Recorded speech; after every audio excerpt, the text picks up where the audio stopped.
Well, it looks like the Eagles are about to put up 40 points every game against the Dallas Cowboys next year.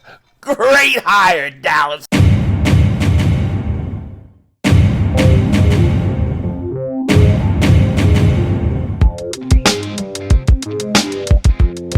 Dallas still stinks. Kick Dingbat here. Hope everybody's having a great day. Hope you guys are doing well. Hope you're hanging in there. I don't know what I'm more happy about. Making babies this weekend or the fact that the Dallas Cowboys has just pretty much guaranteed the Eagles are going to score 30, 40, maybe 50 points every time they play Dallas next year. You gotta absolutely love it. Now you're saying, Philly 500, how can you say that? How could you possibly say that? Because Dak Prescott always beats the Eagles. He always beats the Eagles, although he chokes every time he gets into the playoffs. But I got to tell you, it's very simple. Because the Dallas Cowboys just made, in my opinion, a great hiring if you're an Eagle fan. Get this. Tom Pelozzo says this. The Pound Cowboys are expected to hire Mike Zimmer as their defensive coordinator per sources. Zimmer, 67, is the third winningest head coach in Pound Vikings history. The Vikings, who are losers, and long respected for his defensive prowess. A big hire for Dallas, where Zimmer previously coached from 94 to 2006. Remember 94, 2006? That's like, as soon as you get to the end of the Dallas Cowboys winning championships and as they've gone on their big drought, you remember during that time, the Eagles beat the crap out of the Dallas Cowboys every year. I love that the Cowboys are hiring Mike Zimmer. Now, you're probably asking why. Why do I think that?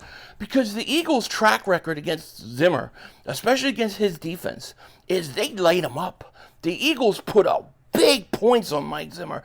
They always have. They always will. So now the Dallas Cowboys have just went out and brought in a coach who is not going to match up with the Eagles at all. The Eagles are going to tear the Dallas Cowboys up next year.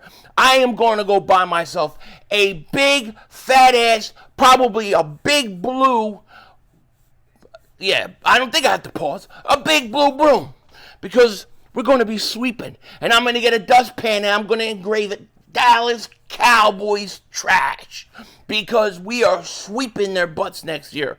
I absolutely love this hiring for the Dallas Cowboys. I was worried they were going to go after Rex Ryan or actually get a coordinator that was good. But I think going out and getting Mike Zimmer as their defensive coordinator, I love it. I love it. That's not to say he's not a good coordinator. He is. But for whatever reason, the Eagles, and just look at recent years versus Minnesota, the Eagles beat the crap out of his defense. I love it. I think this is a great thing. And yes, thank you for the gift, Dallas Cowboys.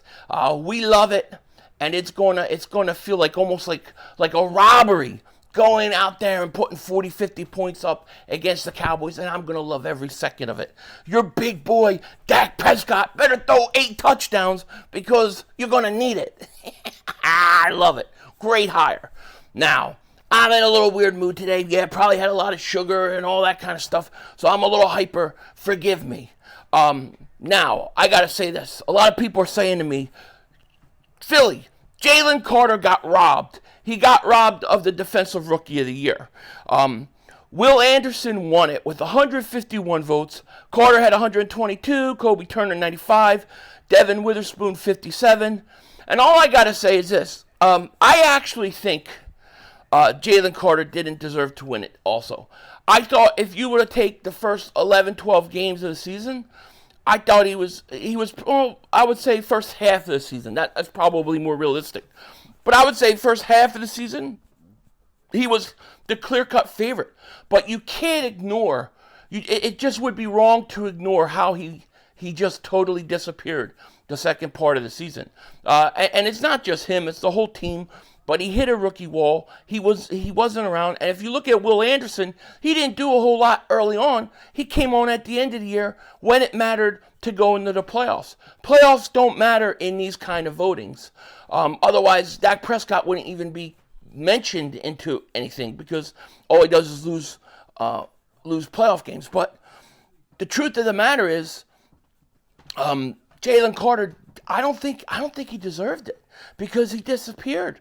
I hate to say it. I still think he's maybe the best player in the draft, but he disappeared. And that's just a shame. And it's just the way the whole season went for the Eagles. So I honestly, as much as I would have loved to see Jalen Carter, and I was pushing and rooting for him to win it, I just think that it would be wrong to ignore the fact that he disappeared that late in the season. And I do think it mattered. I think it made a big difference. It has to matter. So a lot of people asking me my kind of thoughts on it. And that's really it, because I think like I said, I think Jalen Carter, if you take the first half of the season, nobody was even close. He was running away with it. But falling off the cliff, that team, the collapse, it was so bad on so many levels that you just can't ignore it. So would I like to see Jalen Carter win the MVP, or not the MVP, the Rookie of the Year, Defensive Rookie of the Year? Absolutely, I would have. I was rooting. I was hoping he was going to pull it out anyways. But I can't say that I'm surprised that he didn't. I just can't. It's just one of those things.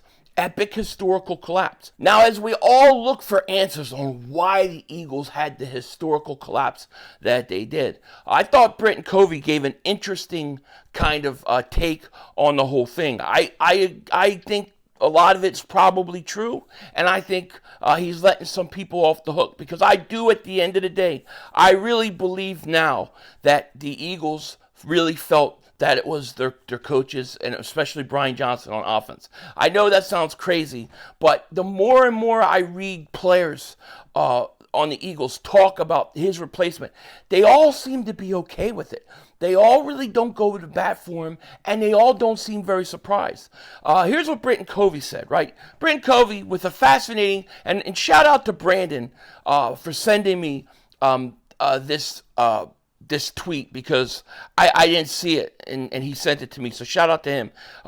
Here's what he sent me. It was from Chase Sr., and he wrote this: Brandon Covey with a fascinating and very honest assessment of what went wrong for the Pound Eagles this year.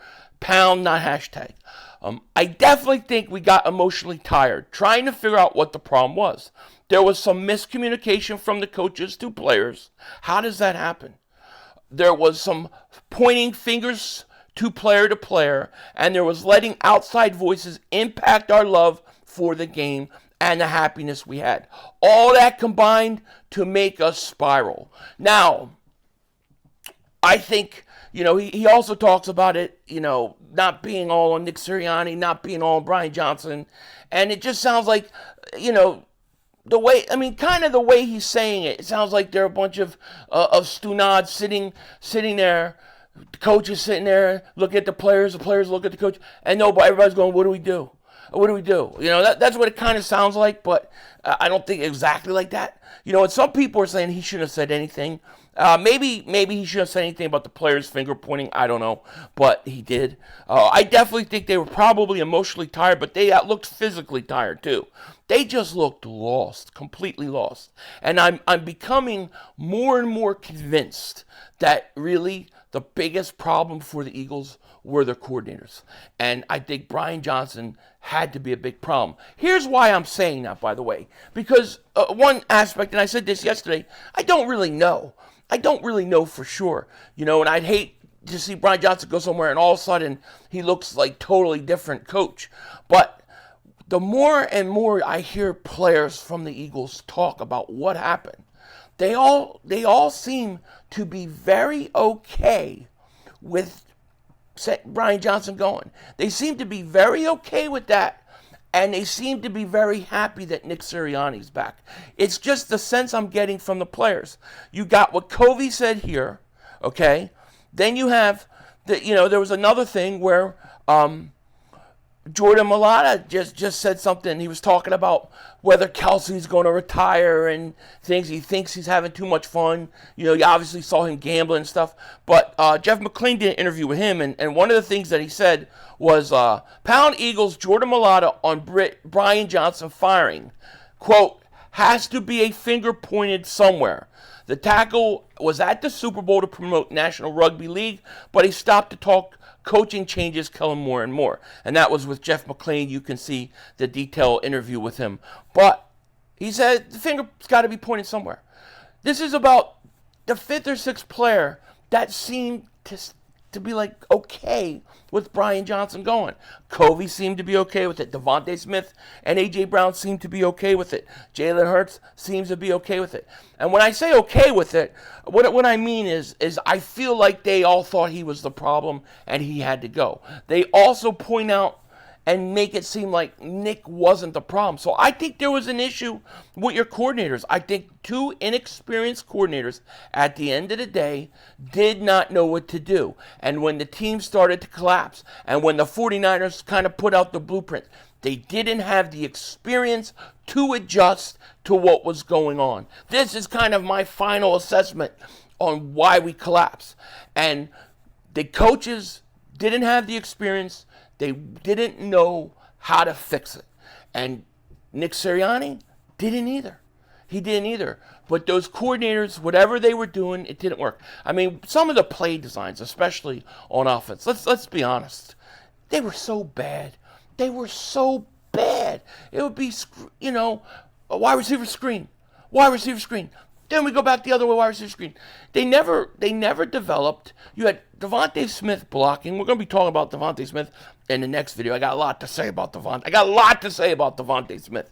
But, the play calling was ridiculous. You knew when they went third, it was 3rd and 6, 3rd and 5, 3rd and 8, 3rd and 9. Didn't matter. It was 3rd down, empty set shotgun. Jalen Hurts is running the ball. And teams knew what was coming. Fans knew what was coming. So when I hear these players and the way they talk about Brian Johnson going and just shrugging their shoulders like, yeah, well, you had to point the finger somewhere. They thought it was a coordinator problem. They did. And I think the Desai firing only compounded things. And then when Patricia came in and tried to change too much, the players said, the hell with this. And you saw it, not just emotionally tired, but absolutely physically tired. They were physically tired. They looked like they tapped out, man, right after that 49ers game. Really before that 49ers game. Just the way that they went in, they looked tapped out. So, I think at the end of the day it was the coordinators, and that would explain why the Eagles are looking for coaches with experience. If you look at the one theme that you could look at with the assistant coaches is everything is about experience, experience, experience. That's what it was all about. So, it makes a lot of sense. That's what it was, and that's probably why Nick Sirianni kept his job.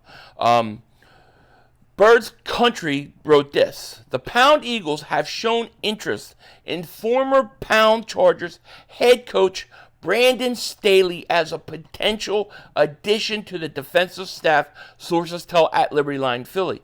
We'll see if anything materializes, but there's some contact. Now, he worked with Vic Fangio before. My initial thoughts on this, because I bring this up, Brandon Staley, by the way, because we're talking about the Eagles bringing in coaches with experience.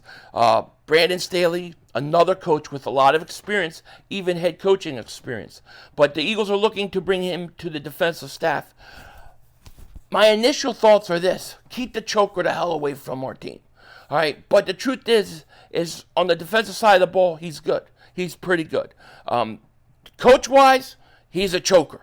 There's no question about it. That team was way too talented. They blew way too many games because of his coaching decisions, especially him being too conservative, in my opinion. But the truth of the matter is, as a defensive person to be on the staff, I think that it's not a bad idea. The Eagles obviously want experience. Now, the one thing that they're going to have to be careful of is you can't have too many voices all talking and saying different things to the players all the time. So we're going to have to definitely watch that. But really, to me, if they bring him in, I have no problem with it. It's better than what the Dallas Cowboys did with Mike Zimmer. I got to tell you, I absolutely love that move. That couldn't have happened to a better team. There couldn't have been a better choice, in my opinion. Mike Zimmer gets killed by the Eagles all the time, and he's going to continue. With that said, take care. Talk to you later. Of course, don't be a dingbat. Remember, it's Howie Vision, baby. We're all just living in it.